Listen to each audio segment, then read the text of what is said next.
Hey, Mr. Austin Moorhead, thank you so much for being on the show. You're somebody that I've always wanted to have on the show, man. You're doing great things at Lava Automation, Leverage Automation, Virtual Assistance. That's what it stands for. You're the founder, and you've been doing such great things for the insurance agency. I know you're a legend, and really the origin, I consider the OGs of automation in the insurance space. But how you doing, man? Thank you so much for being on the show. Thanks, Dan, for having me. Yeah, I'm doing great. An opportunity to hang out with you was something I couldn't pass up, so had to Yeah, be no, here.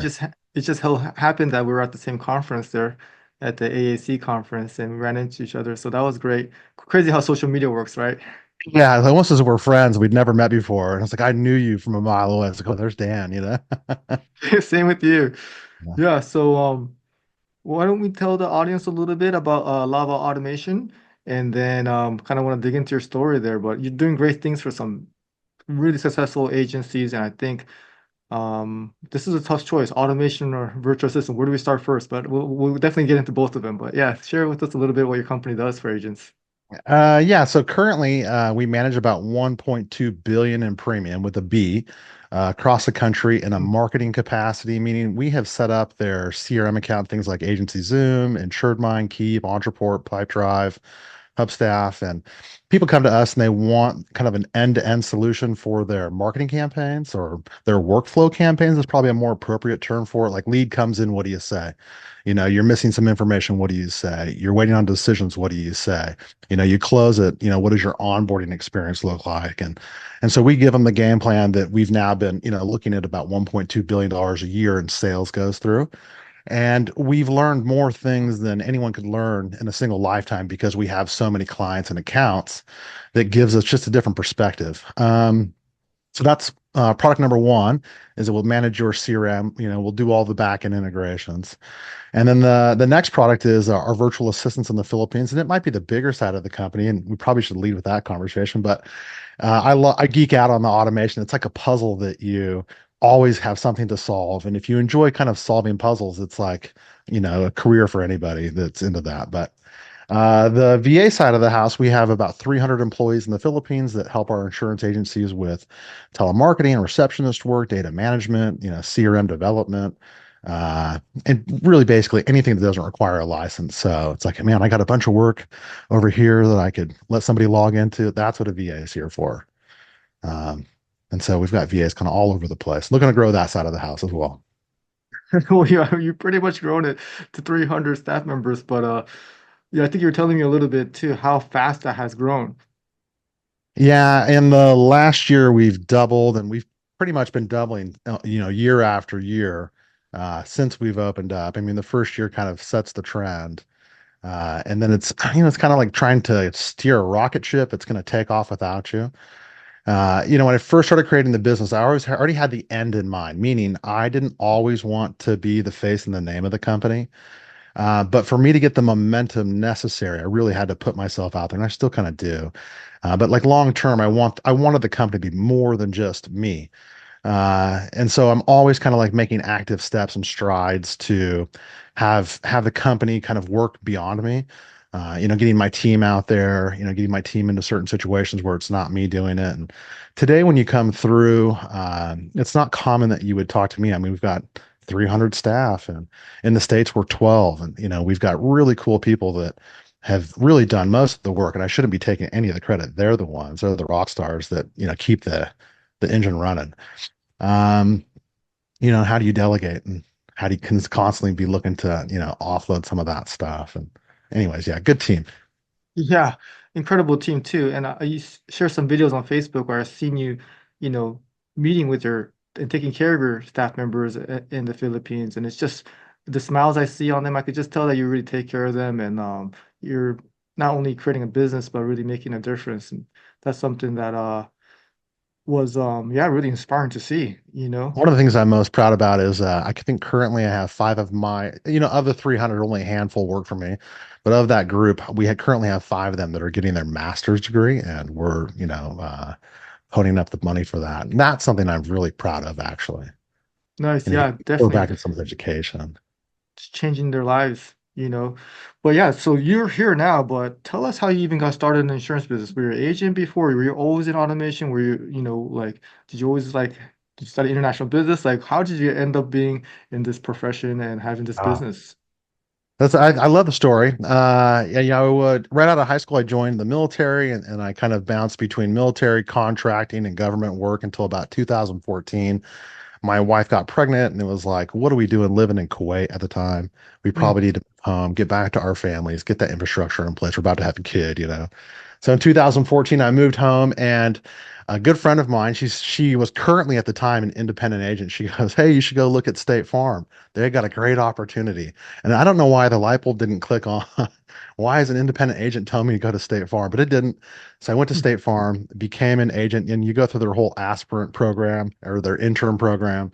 And it's like 6 to 8 months that you're flying back and forth to the schoolhouse, basically getting your licenses and whatnot. Anyways, we opened the agency, I launch it, and about halfway through my first year at State Farm, I'm like, I don't know if this is a 30-year fit for me. We were doing really well, and we were, one of the best in the territory for where we were at in the process. But I wasn't in love with it for the 30-year plan.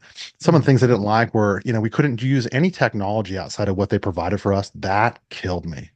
And I had a pretty hot team that if I said, "Hey, I want you to make 100 phone calls, I want you to leave 100 voicemails, I want you to push 100 text messages out today, I want you to do 100 emails, and I want you to manually tally that all up before you go home and give me your paperwork," they would do it.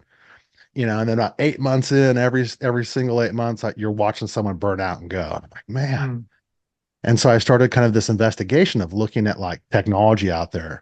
And this is, 2016, 17. And I'm like, there is tools out there that could literally do 85% of what I'm asking them to do. Like, and so I'm mm, just burning up my staff just because State Farm won't allow me to use technology beyond. And I get it, they want to make sure that because there's a lot of compliance when you start automating stuff. And so it's hard for them to make sure everyone's compliant. That's tough. Uh, but if you're willing to follow the rules independently, you definitely can. So, anyways, the writing was on the wall. I told State Farm, "Hey, this isn't a good fit for me. I need to separate." And so I opened up a brokerage. And on day one, my mission was to kind of solve the technology because while there was no restrictions on the independent side, there was nothing pre-built at the time. mm, And oh my gosh, how do I get all of the SMPs, the sequential marketing plans that I want to have my insurance producers follow into into the system and have it doing it for us? And so I took off. I think we started looking at a bunch of tech, and I ended up landing on Keep and like Turbodial, the phone, because I knew at the time nothing integrated with the agency management systems.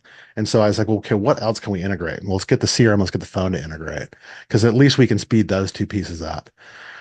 And anyway, so I started building it out for my organization as a broker. And a friend of mine in a social media forum said, "Hey, we have the exact same technologies. Do you mind building mine out?" And I should have said no, but as fate has it, and I said okay. And I was working till midnight for a few months and ended up building him a pretty sweet deal.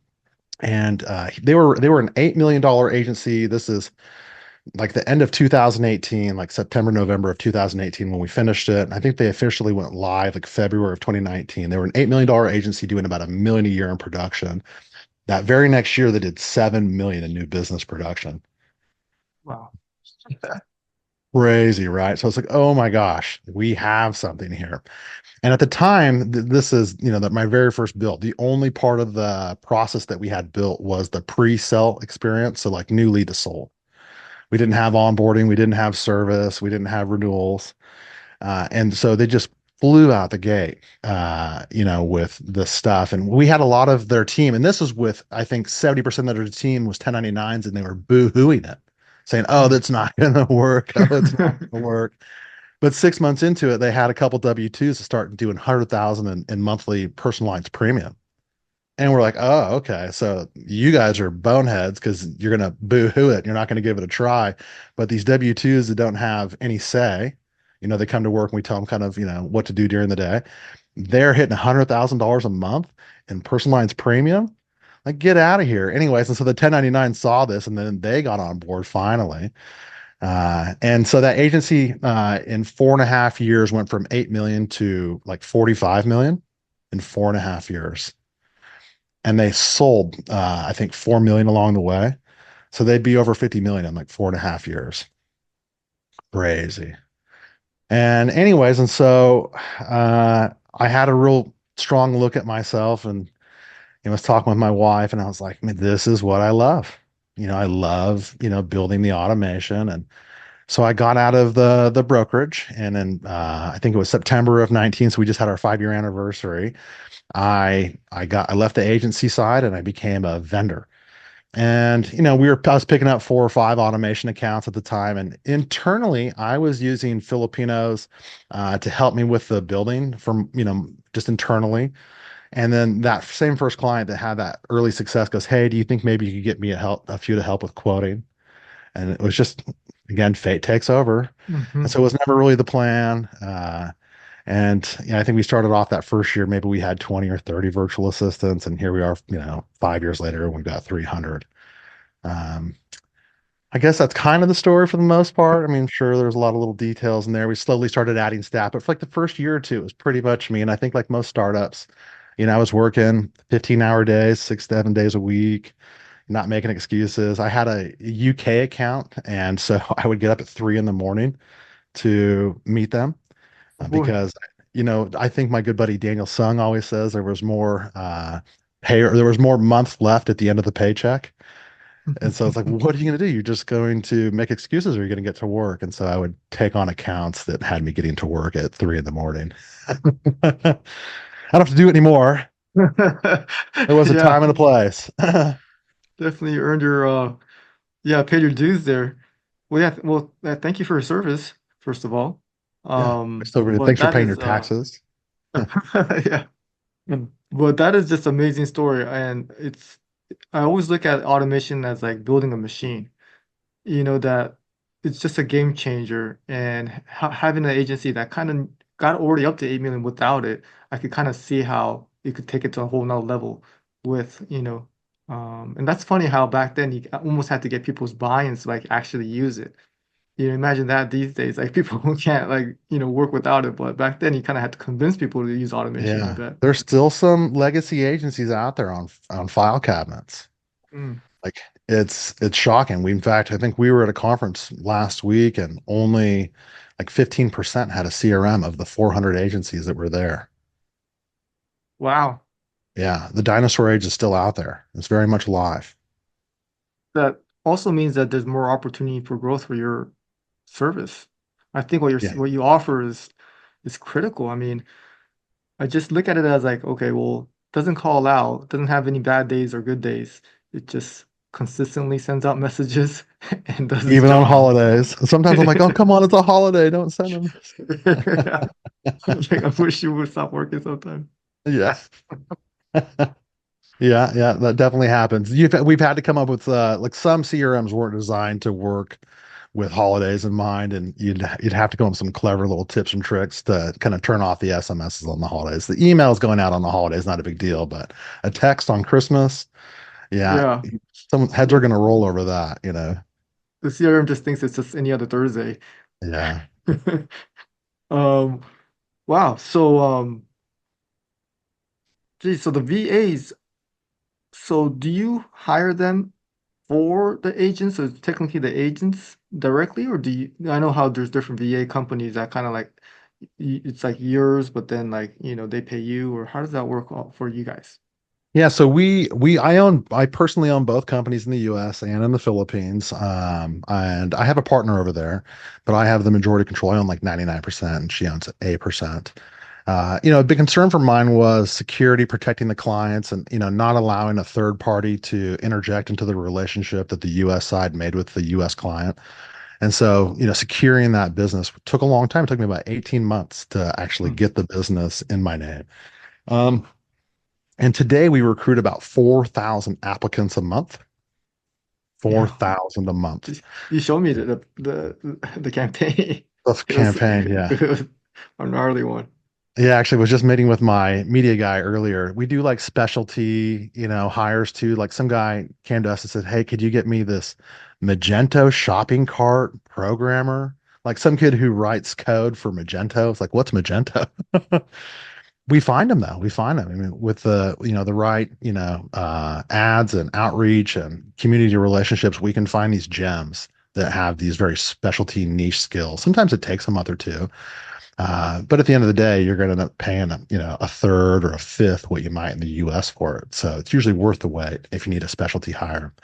But on the general virtual assistant side, the telemarketers, the data entry, we get about 4,000 of those applicants a month. And then we use automation because there's no way humans could go through that in a timely manner. I would need a staff of 50 to manage that. So we use automation to kind of filter through them and squeeze out, who like gets it, wants it, and has the capacity, who GWCs. And then humans do eventually get involved and they start reviewing stuff and inviting to actual live Zoom meetings. And there's a couple live Zoom meetings prior to them being approved to meet the US clients. But technically, they're my employees, and the clients are kind of leasing them from us. But the VAs report to the client 9 to 5. And so it feels as if they're their employees, just contractually, they're mine. Gotcha. With that many applicants and only hiring so few, do you feel like you miss out on some good talent that you may bypass sometimes? Yeah, I totally do. I know there's talent in there, but I have to, we have to make hard decisions because the, if we had the unlimited manpower to sift through them, we would, but we have, like any business, limited resources. And so we have to be as efficient as we can. And so, I need to find the people who will follow the instructions. And that's what we're looking for in the hire and Mm, onboarding process. Hey, I asked you to do step 1, 2, and 3. You did step 1 and 2. Not a good fit. You're out. Details matter. I need you to sound a certain way because you're talking into an American audience. You might be very brilliant and talented, but the customers might not see that. They might not be able to get past your accent. You're out. I think the bigger thing that we test really is their writing. And so we have them do like writing submissions because, I mean, if you're going to be filling out paperwork potentially throughout the day, like I couldn't have you, making grammar mistakes and sentence structure mistakes. Writing is very important to me. And so those things just weed people out real quick. And so that 4,000 turns into about 50 applicants a month that are qualified. But to your point, I'm sure if we like sifted back through that pile kind of more manually, we would pull out double or triple that. And I'm sure a lot of people could get by it if we kind of helped them get by it. But we don't help. And so only the people that follow the instructions to a T make it through. wow. And out of those, how many actually do you hire? Well, of the 50, we see maybe about 20 get hired a month. It really kind of depends on our pipeline on the US side. Mm, We place about 20 a month. it's like having to become a professional athlete. Yeah, yeah. Actually, sometimes I tell my wife I'm the Jay-Z of automation and VAs. She better be the Beyonce is what I I Yeah, always tease. you're looking for talent there. So for those, and I want to get into a lot of stuff, but for those maybe that are listening that are kind of newer to VAs, what are some of the game-changing duties that help out an agency when it comes to having them help?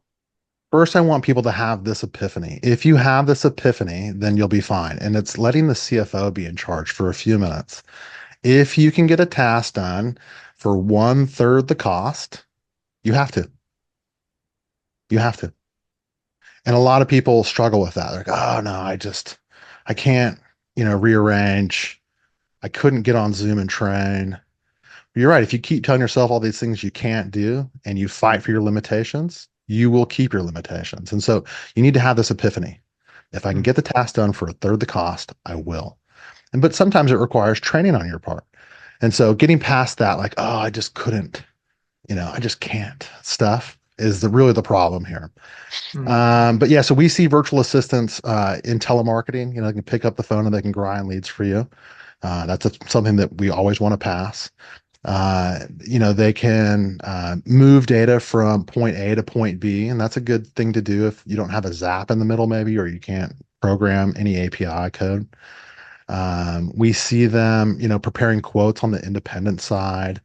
We see them running social media. We see them, um, managing social media, but like ads and kind of like your profiles, a little bit two different things there in social media. We've got quite a few that are doing video editing for some of our accounts. mm.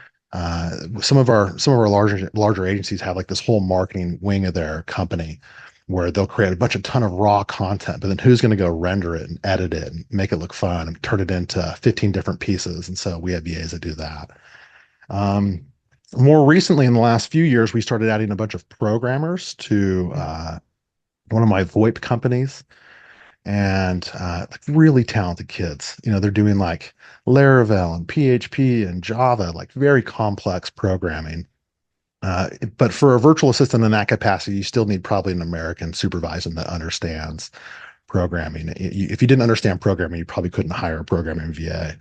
They need some guidance, but you're going to pay about one-fifth of what you would for a US programmer if you had to pick. And so it's like, oh, there's a big savings there. Um, ID cards, answering the phone, receptionist, things of that nature. Anything that doesn't require a license. And so the real challenge, I believe, is how do you create the marathon and the legs and the relay to pass the baton back and forth? And we think that the CRM is usually the place to have that race because the CRM is going to have stages and you can dedicate Mhm. stage one to the producer, stage two to the VA. And so if it's in stage two, we know where the baton is and who's responsible for it. And that's one of the things that Lob does really well is we can kind of help organize your process in the CRM to include and incorporate the virtual assistant. So you're not trying to figure that out once you've got one. Kind of already have a plan. Wow. Yeah, a lot of good stuff there. And I think the big picture, I think anything that doesn't require a license, that opens things up. A lot of things, right? If you can give them access to a part of a system or some of your system or all of your system, and it doesn't require a license, why would you pay three times more for that job to get done? And you said you almost have to, which with some of the challenging markets that our listeners are in, including mine, it's almost like, yeah, you have to, with payroll taxes and just um just profitability of the carriers and commission changes and bonus changes and things like that. Yeah, we I have kind VAs of doing commissions right now. We have VAs doing accounting. I'm just like, oh, there's so many things they do. It's hard to remember them all. And it's kind of cool how you have both sides, and the automation is the piece that has to put things together because probably just can't have a VA without the automation because then where they're gonna go, where Well, they're so gonna go technically, into. my recommendation is that you try and solve. This is the order. Everything with technology first, because it is the cheapest. It's the most consistent. And then when technology can't do the task, then we're going to plug a virtual assistant in, offshore labor. And then when a virtual assistant can't do the job legally, then we're going to plug a U.S. licensed personnel in there. But that's the order: technology, VA, U.S. license. And by doing that, you're going to have the most efficient from a money standpoint and then probably from a profitability standpoint. And then because we're saving money and making money, we added all this tech and offshore staff. Our team's going to feel, the pressure relieved. And the owner is going to see a spike in profit, which, you could and then reinvest into marketing to kind of get that thing, the engine just starts getting bigger and bigger and bigger. It's circular. Wow. Some people take the money and they go on vacation, I'm sure. No, but you just broke it down. And I gotta clip that 1 minute part because that was gold right there. Technology, then the automate, and then the BAs, and then what they those two things that can't be done, agents, licensed agents, that increases the profitability, and that is probably the key to put it back into marketing, so it just Yes. keeps on going around like that. Yeah, if you Um, didn't, you neglect that front end. Like, what's that going to do for your agency? Like, you just had all the success, and it's like, oh, let's just live large for the. yeah, you can, yeah, but marketing, that is the field that the any agency needs, so that's the best way to reinvest that.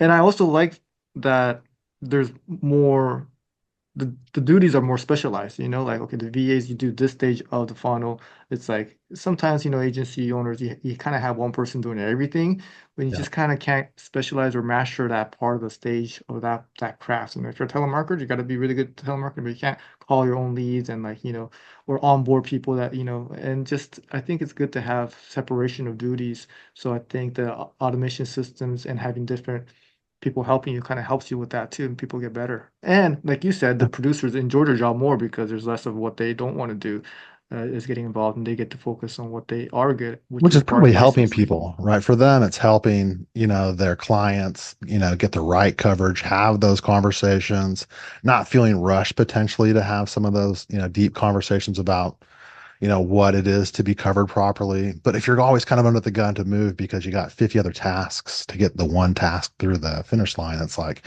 are you slowing down or really enjoying yourself? Probably not. No, yeah, I don't think they want to be getting certificates ready. Oh, yeah. Or ID cards, gosh, I really got to do that again. Wow, okay, man, that's such good stuff, Austin. So what about on the automation side? I mean, it's pretty, but let's just say we have somebody not really believing in the automation. So I mean, the pre-sale is pretty, but maybe we should just start there, like as basic as it is for you, if you don't mind sharing what automation could do as far as Let's pre-sale talk about post. maybe the very first step in the process.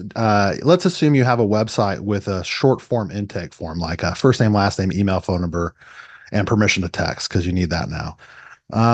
And that information gets filled out. The customer hits submit. And the next action the agency does, what we've seen, is they pick up the phone to call the person. It's like, whoa. If they wanted to talk to you, they would have just called you. I guarantee your phone number is right next to that form. I guarantee it. And so Yeah. what we do, we re-recommend because I want to buy everyone their time back. The client, the US person, the VA, if we can make their life easier, let's make their life easier. And so the next thing I want to do is I want to give the customer, an email and a text that says, hey, thanks for filling out that information online. While you wait for one of our producers to reach out, do you mind filling out? I call it the fast app. It's not fast, it's not Hmm. short, and it's we don't want to call it the long form. We don't want to call it the complex form. We call it the fast app. And the customer gets a link to a conditional intake form that gets the other 50 questions answered. And potentially, a few moments later, now the producer is getting a completed fact finder. So when they do pick up the phone, we're not really having a conversation about, the 20 questions that we need to ask. We're maybe verifying a couple things and we're talking about their family and their kids and their hobbies and we're connecting. And we can get into the coverage questions and get into like risk management. It's really what we're there for. But if you have to spend the first 30 minutes just Q&A, like, oh man, that's terrible. And so very first automation is not a phone call. It is a email and a text asking them to continue down their digital path that they started. That's been something that's worked really well for us. And then we give it a few hours. And if the customer hasn't taken the digital path, then we do assign the phone calls and people will pick up the phone at that point and call. We've seen it, work a million times. Most people say, grab that phone and go, grab that phone and go, because you're going to have a 500% increase in contact rate if you call them right away. That may be true, but we're still seeing when we looked at, we had to do a bunch of data analysis on this to really kind of feel comfortable with it. When we looked at the amount of people that got to the next stage, sure, contact rate was down a little bit on when we didn't call them immediately, but the actual number that got to the next stage was the same. Hmm. We just did, 1/5 of the effort of everybody else to get them there because we had as much automation we could to get that information out of them. And you're really finding the intenders out of that process. Some people are just kind of looky loos, and you're putting a lot of effort into looky loos. So it's like, hey, let's see who filters themselves in. Yeah, I totally understand that strategy. The form, it's good to have it short because it's like, oh, okay, it's a short form. I don't have to fill out that much, and then you get more conversion on your landing page that way, the shorter the form. But then Yeah. once they get that, you get that information, then you could follow up with that as much as you want, just with that information they're already in your CRM. But then you send them the long form because that way you save money on all the asking the data. And I think you're right. People don't really necessarily like talking to us, insurance agents, that much. Maybe. Yeah. So they could just fill out the rest if they're more interested. Now, once you get all that information and they don't want to talk to you, do you like sending out a quote with the price included, or do you still try to get them on the phone to connect? Yeah, we kind of have both. Typically, it's a conversation we'll have with agencies whether or not they want to have kind of a soft quote put out or not. We do have a few agencies they will put out soft quotes with basic information, but they spend a lot of time kind of like course correcting that once they get the customers like actual information. And so it's hit or miss. And I don't know if I have data that say to go one way or the other on that. I think if your team is bought in, that's one of the biggest things. Like if you get the buy-in of the team, then do whatever plan gets the buy-in because once everyone's kind of rowing in the same direction, you're going to see another level of momentum kick up. So I support that, but it really comes down to what the agency likes to do. I wouldn't force it if it wasn't the vibe, you know. Yeah. Yeah, and so once we get past that new lead intake, we're gonna, go shop it real quick and then get on the phone with them as quick as we can. Hopefully this is all happening in an hour. We're gonna have that conversation with them, talking about coverages and but then at this point, I don't know if you've heard this. Well, I got to talk to my wife. We started on the first. Will give me a few days. And what I see almost every agency in the country do, or every agent in the country do, is they go, okay, I'll call you in a couple days. It's like, what day, what time? Like they don't force the day and time. It's like, do you want me to call you Thursday? Do you want me to call you Friday? Do you want me to call you Tuesday at 2? Like, give me, help me lock it in. And if we could always be very good about getting that next appointment at every interaction, when do you want me to follow up? It'll allow you to one, start automation around that appointment. And then two, you're going to start to, land and lock your customers because that's when it's convenient for them. But if we're just kind of randomly calling them back because we didn't get a date and a time, it's like, whoa, man, we could have been more efficient about that. Just end the call the right way. Set expectations that I am calling back. And when's a good time? Yeah, you don't want to end a call in like no man's land. Like what's like you're gonna call me or I'm gonna call you or like how long you gonna think When? about it? So yeah, that's something that I try to tell my agents too. But do you have like a calendar integrated with your CRM? We do and we don't, kind of depending on the solution that you'd Oh, like to use. Things like Calendly do sync. I mean, I personally use it in mine, and I think Agency Zoom. I don't know if we're running any Agency Zoom Calendly combinations currently, and a lot of Keep is using it. Um, what I like to do, let's say we're going to have that decision meeting. They say, "Hey, give me till the first, or let me go talk to my wife, and we'll talk in 2 days at 3." Well, then I like to do is I like to kind of suspend them in the automation and have a delay date that runs when that meeting gets skipped. And the way that we know it got skipped is because the person didn't get updated in the CRM.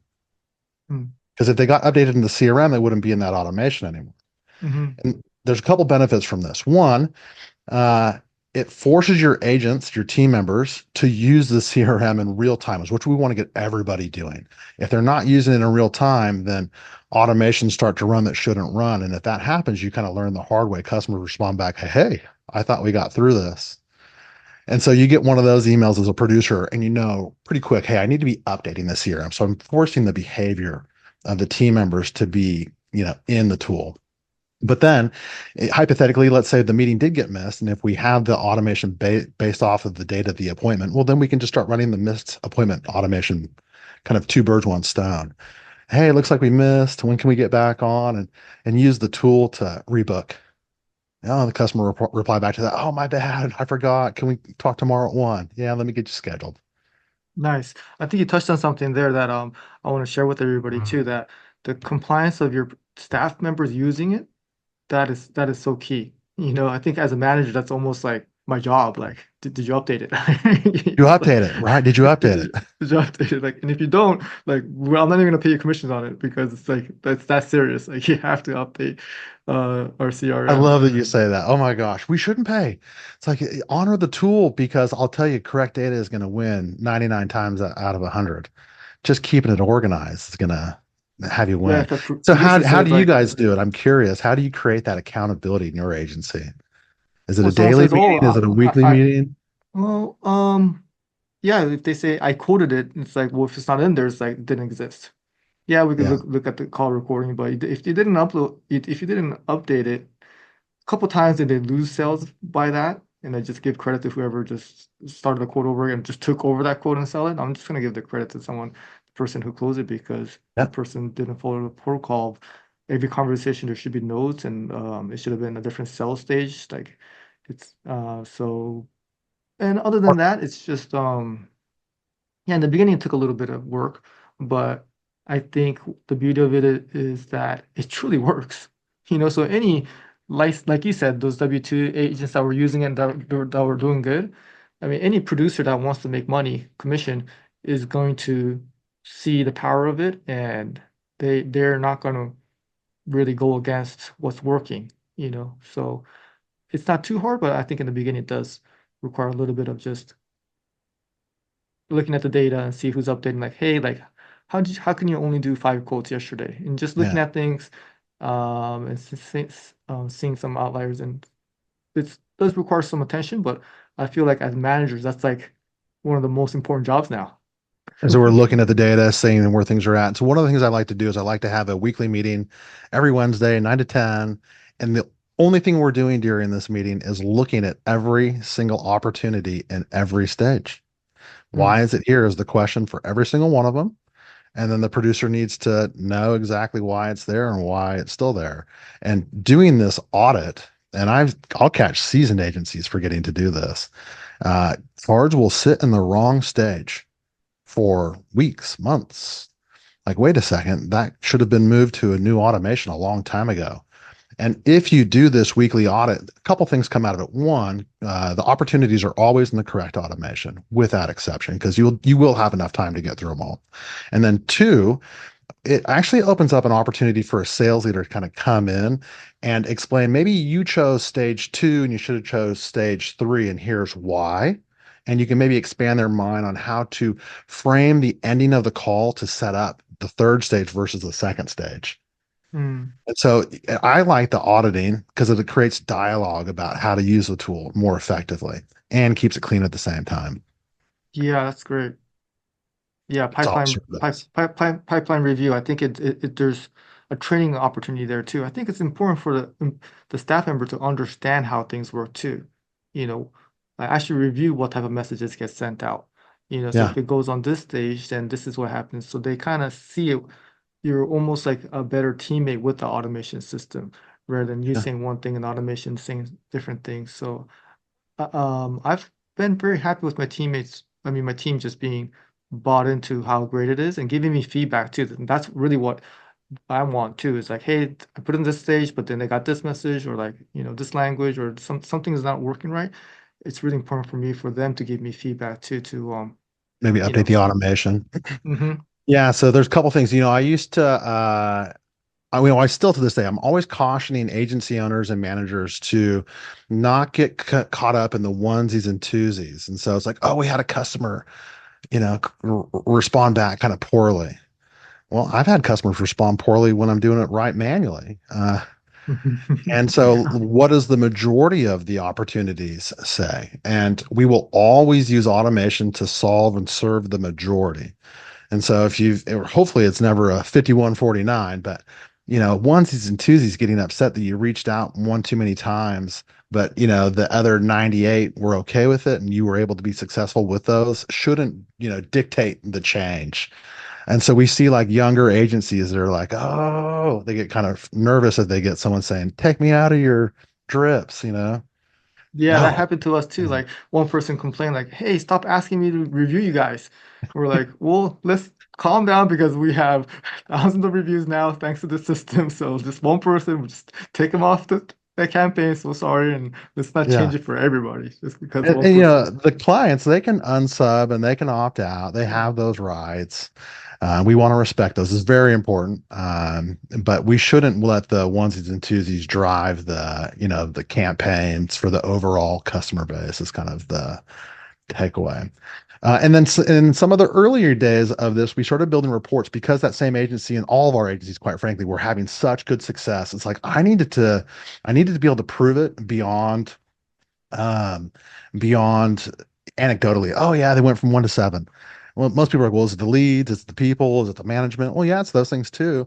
But we could literally go and pull campaign conversion reports. And was it email one that converted you? Was it text number one that converted you? Was it call number one that converted you? And what we found was that if you added in the emails, the text, and the early days of the ringless voicemails, the three of those were responsible for 80% of the next outcomes, meaning the call was like 17% or something in the report. Hmm. What?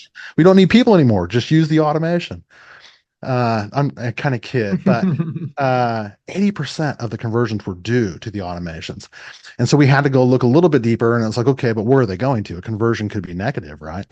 And so, a good percentage of them were going to X date, good percentage were going to loss, a good percent were going to sold, and some were going to like a waiting on decision, which is a forward progression. And that was on call number one. You could see, okay, call one is effective. But when you popped over to SMS one, it was double those numbers, same ratios, but double. Hmm. What we didn't expect to learn is when we got to like SMS number three, we found that 100% of the people going through SMS three were resulting in a lost conversion. It's like, oh, crap, that's not good. Hmm. But because we had these reports and these analytics, we could actually go and change the message and the timing of SMS three. And now it's starting to convert to X dates and solds. And so having Wow. like the whole goal should really be getting to reports that can give you these analytics about what is working in the campaigns and what isn't working. So you can make those minor tweaks to the message and the timing to optimize for sold. And that's Do you when see? the Starship took off. Right. Yeah, that's cool stuff. The reporting, is that within the campaigns, or do you have it go to like Amazon Webs It or kind of like? depends on the tool. Uh-huh. So we are releasing custom dashboard reports for Agency Zoom in a couple of weeks. We're in beta with a few accounts right now. And on Keep, there's already 4 or 5 built-in tools that you can go like get this upgrade for. And most CRMs have something that's kind of plugged into them. And so in the early days, we were on Keep, and so we would just use a tool called Report Mojo. You jump on with the owner of them, and you say, "Hey, this is what I want the tool to report on," and he might say, "Well, I need you to go put tags and notes so we can actually articulate, what step in the process they're at." And so when they get to the next step, we can see where they were at. And so that's how we set up Keep is tags and notes to kind of tell you how far you got. And then on Agency Zoom, it's a little bit different. It's all through the API. There's no tags, and so we're looking like activities, and you can see like what emails and what texts like went last prior to it switching stages. And so in AZ, kind of the same thing, but no tags. What is you started off with Keep, and that's what I'm on, and sometimes like once you're on a CRM, it's really difficult to switch things. What Yeah. what's the reason you recommend or you set up most of your new clients on Agency Zoom? Yeah, we're probably, we try and stay unbiased. An early customer left us, and he said, "You know what, Austin? Not everybody doesn't want a Chevy. Some people want a Ford." And I was like, "That's really good advice." And so we almost overnight, this was 4 years ago or some 3 years ago, we started just grabbing any CRM. Say, hey, we'll work on any CRM. And so now when customers come to us, we say, hey, we'll support these 7 CRMs you pick. We recommend you go do a demo of them, and we're happy. We try to just kind of stay out of the pushing of them, steering them. But yeah, I would say about 90% of our new business does go to Agency Zoom.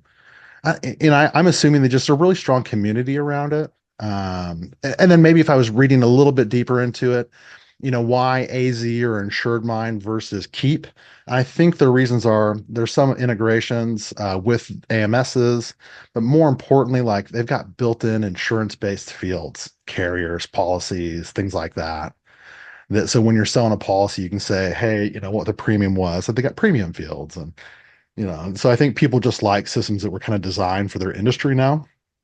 Where Keep and things like Entreport and Salesforce, they're just blank canvases for small businesses.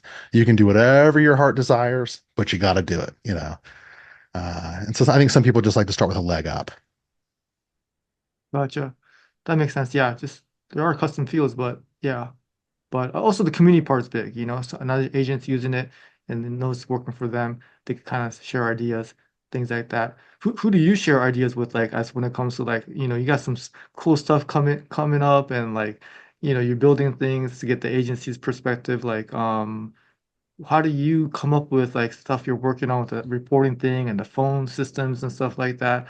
You're up to some cool stuff, but how do you come up with these ideas and like how do you implement them and God. what is going on in your mind 24/7? I don't know how the ideas get created. I think they're probably born out of necessity or pain. Probably most likely like, man, that was tough. There's got to be a way to do it better. I'm assuming pain is probably the where the ideas get created. And then who do I talk to? I could talk to just about anybody. And so I try to make sure that I'm talking to people that are going to take action or that are kind of worth the time to some degree. If you're talking to a scratch agency, maybe they've got the right, kind of mindset, but they still might have 5 years to kind of prove themselves. Or I could maybe go find that agency that's been proving themselves for like the last 5 years, and they've got the right attitude and they're ready to launch, and they've got a lot of pain points. And so when I hear the pain points and I see that they've got the right attitude, it's like, oh, this is going to be fun to work with you guys. You're eager to grow. You're really eager to grow. And you've got a history of trying to constantly succeed and, hitting new pain points. That's where we love to get involved. And those are the people that we want the most feedback from. It's like, we do have to listen. I think anyone's job that's trying to help anybody in any job in any life is you have to listen to the customer. You have to hear, the story and sometimes the story behind the story to really kind of like, okay, I can solve that, but is it solving that other thing too? Um, so we have a couple real big A players kind of in the space that we work with, and so we're just listening to them. Hey, what's working, what's not working, and what would make it better. And they Yeah. tell us, and then we just go solve it. Yeah, why wouldn't they? You guys are the Yeah. problem solvers. Yeah, I mean, I think that's a true entrepreneur, right? Someone's got a problem. I might not necessarily have the solution immediately, but I could get there. I think that's what being an entrepreneur is, just willing to do it. Sometimes I say yes too much. Well, now you have all the help in the world to help you out, so you can take on more project. Or is that something that you're kind of looking into as far as expanding, like the stuff you offer? Or do you want to kind of go to your core and strengthen? Yeah, that's a tough one. So right now the AI is the buzzword, but we've been on a very strong marching path for the last 5 years. Custom dashboards, because I know that if I can create gamification in your organization, and if I can show you other agencies' data, anonymized data in a safe way. Like for instance, let's say you want to push your team really hard, and in your bubble, your agency, you've got a couple people who think they're A players. But what if I expanded the bubble to the country? Are they A players? Are they making the lead indicating, activities that they say they are? Are they really putting in the effort? And so I think custom dashboards are good as long as they also show everybody else's data. And Hmm. so that's kind of the goal of our dashboards is you can see how you rank in the country of anyone who's a user of the tool, like how do you stand? And so you can kind of get outside of your bubble. And then we kind of talked offline about TurboDial. That has Hmm. been, since the day I started it in my insurance agency. As a user, I was extremely passionate about integrated voice, and I've worked myself into a partner of the company over the last 5 years. Oh, Uh, wow. Soon to be the CEO. Wow. Um, yeah, I just really love VoIP, and so back to AI is the buzzword. Do I shift, in the fourth quarter? No, stay the course. People still need integrated VoIP. People still need dashboards. But as AI starts to come on the scene, how can we potentially incorporate it into those tools to make them a little bit more robust? So like with TurboDial, can we give you, transcripts, with next questions and, uh, you know, some type of takeaway? Yeah, sure, we could add that. So how do you incorporate some of this new tech? But I don't think we're shifting to new products. Maybe just incorporating some of the new tools.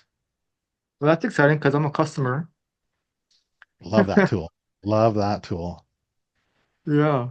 And so you guys have been using it. I'll ask because I don't know maybe per se. Have you guys been using it for a little bit, and the whole team uses it, or Just for telemarketing mostly. yeah? Well, and text message also, with Twilio. But Do they love it or hate it? Because I'm assuming you're on 1.0 because 2.0 hasn't officially been released.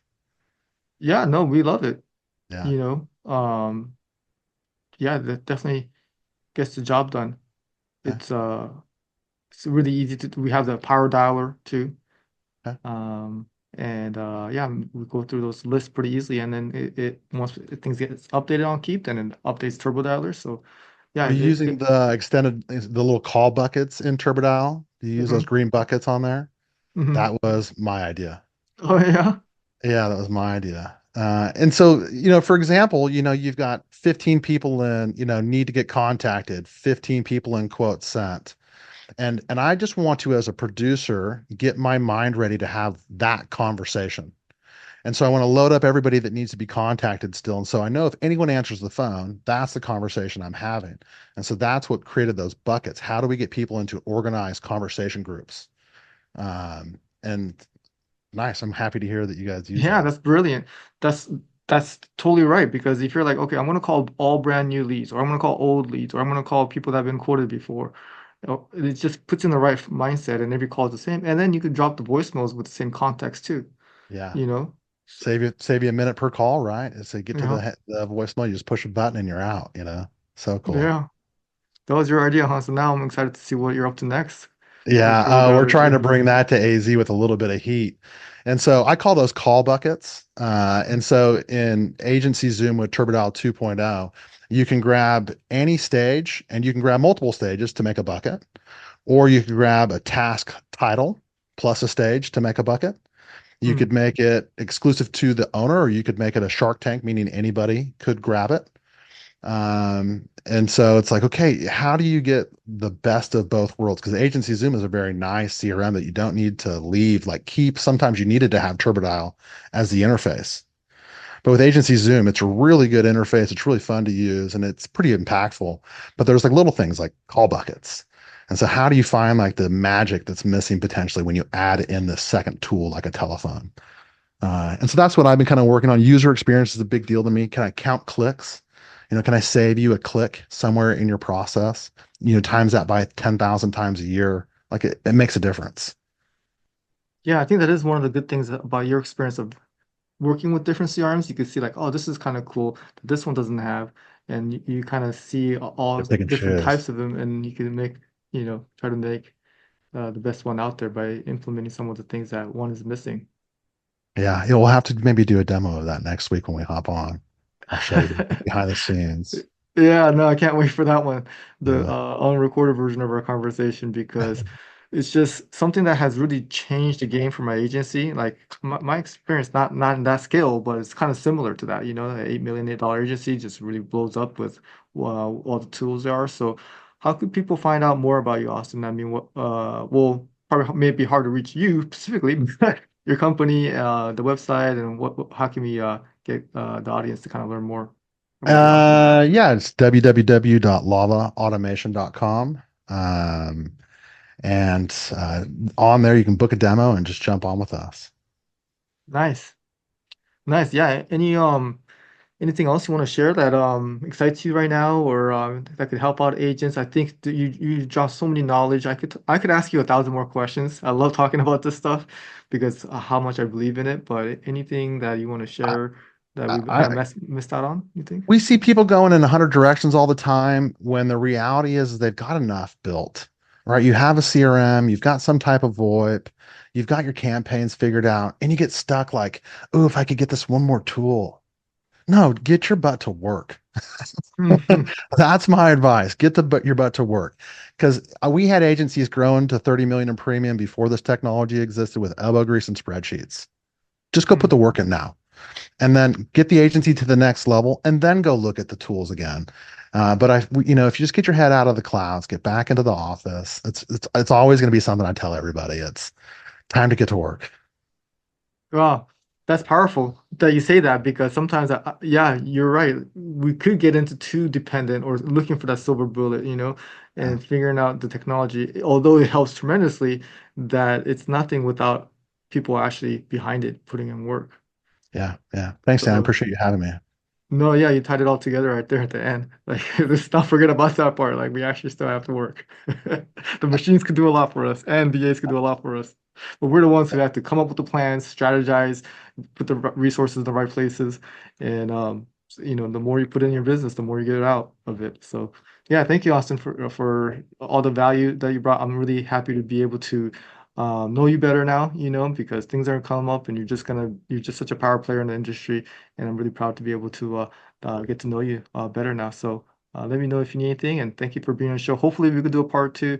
And for now, we'll do a little maybe consultation for me, I guess you could call it probably. Hopefully, maybe I could show you something that I'm working for me, but looking forward to keeping in touch with you and keeping in touch with you and seeing you do great things out there for the industry and for people all over the world. Thanks, Dan.